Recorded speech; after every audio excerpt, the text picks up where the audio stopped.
রাজবাড়ী গোয়ালন্দে সরকার নির্ধারিত দামে মিলছে না এলপিজি সিলিন্ডার, এতে চরম ভোগান্তিতে পড়েছেন সাধারণ ক্রেতারা।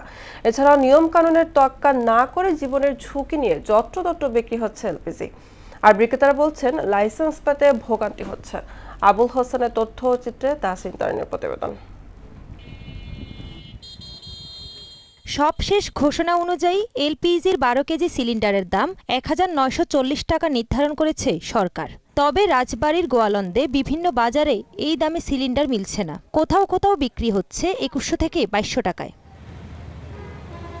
কিছু অসাধু ব্যবসায়ী কৃত্রিম সংকট তৈরি করে নির্ধারিতর চেয়ে বেশি দামে গ্যাস বিক্রি করছে।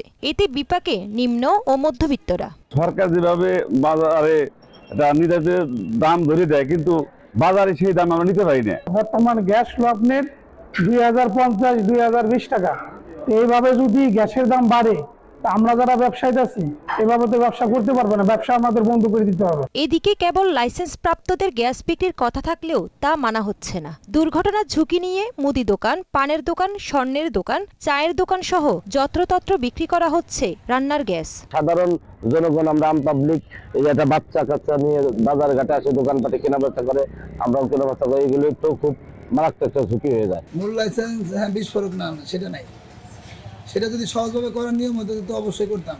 Goalanda fire service and civil ডিফেন্সের ইনচার্জ বলেন, ফায়ার সার্ভিস, পরিবেশ অধিদপ্তর সহ বিভিন্ন বিভাগের ছাড়পত্র ছাড়া গ্যাস সিলিন্ডার বিক্রির সুযোগ নেই। সরকারি নির্দেশনা এবং যথাযথ কর্তৃপক্ষের এই এনওসি, ছাড়পত্র, লাইসেন্স গ্রহণ করে তারা এই ব্যবসাটি পরিচালনা করেন।